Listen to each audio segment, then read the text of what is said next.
lean in for, and everything changed that night, the fight that ended a friendship. And you didn't realize it wasn't worth it until your words were already too far bent out of perfect. This is for never being perfect. For the Kleenex you stuffed in a sports bra and the tears you wiped with it when you were alone. For the crush in the poem you never passed her. For the acne cream and every nickname you never asked for. For the one time you played sick on picture day because you were too busy looking in the mirror to see the medicine behind it. How about high school? How about the clubs, the cliques, and the teenage opinions? Every circle you were too square to fit in, every test you failed, and every college you couldn't get in. How about college? How about the late turn-ins and the failed classes? The late nights and the morning after, everything you've ever done again that you swore you would never do again, and the friend who convinced you. Remember, this is for the firefighter, for the police officer, for the princess, the part-time Power Ranger, and any other dream you've ever written in pencil. This is for every time it was about the principle. When you went back, when you backed down, when you gave up, when you made excuses for a person who made you a useless t-shirt you were weekend wear for what you considered a three-piece suit. Rewind. Yep, this is for the principal. For the part-time Power Ranger, this is for the principal.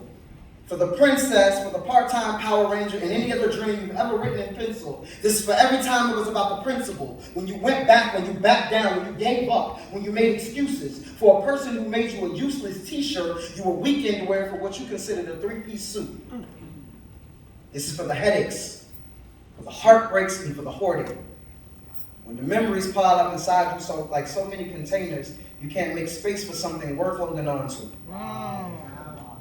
When it feels like you're all out of options, like there's not enough oxygen in the living room, too many boxes blocking your breathing room, leaving your body a rotting corpse with a heartbeat you can no longer hear. Wow. Repeat after me. Regret. Regret. Regret. Regret. It's a punishment in and of itself. It's a punishment in and of itself. Regret. Regret. Is a punishment in and of itself. It's a punishment in and of itself. So forgive yourself. So forgive yourself. Forgive yourself first. Forgive yourself first. Forgive yourself first. Forgive yourself first. And let go. And let go. Thank you. The doubt is the anticipation of regret. I know that fear is a facade. So I thank God I know my God like I know my own breath. Like I know my own self. Like somebody once told me, if I need to be you and you need to be me, then we are a duplicate and one of us is unnecessary. Rewind. Like somebody once told me, if I need to be you and you need to be me, then we are a duplicate and one of us is unnecessary. One thing about the machine is that it has no spare parts. We are but one part of a work in progress. Yet still, I am confident in a malleable state. Like if I'm somewhere I ain't never been around, people I ain't never met, I find it difficult to network without some form of formal introduction. Like if I perform for them, then maybe they'll come forward first. Because poems are great conversation starters. And I'm a lot shyer than I sound. Something about being the person always speaking makes it seem as though it's easy to do so. But I'm only funny to the people who say so. And that's because I keep company with people who speak of their flaws. I know that laughter is what the walls talk about whenever they do. I am a fly and a confidant. They thank me for being a friend and I am grateful. I am curious to a fault.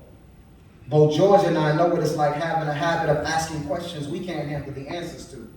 I don't know what it feels like to cry and not question it.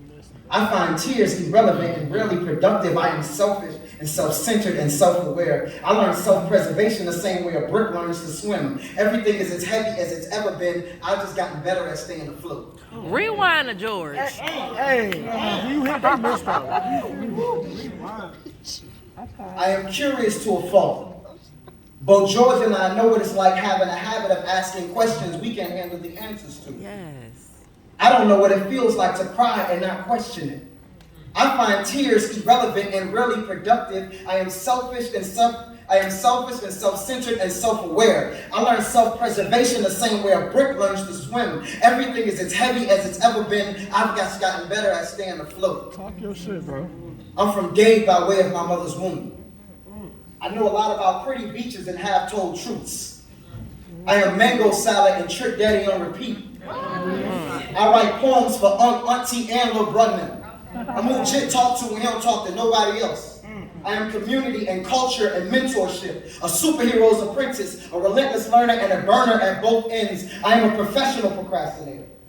I am put it off until later, and then wait until the adrenaline makes you more creative, or late enough to make creative excuses. I am logic and contradiction.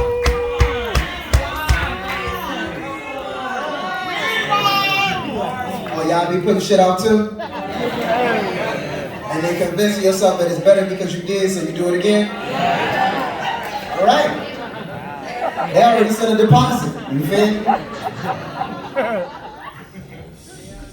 I am community and culture and mentorship, a superhero's apprentice, a relentless learner, and a burner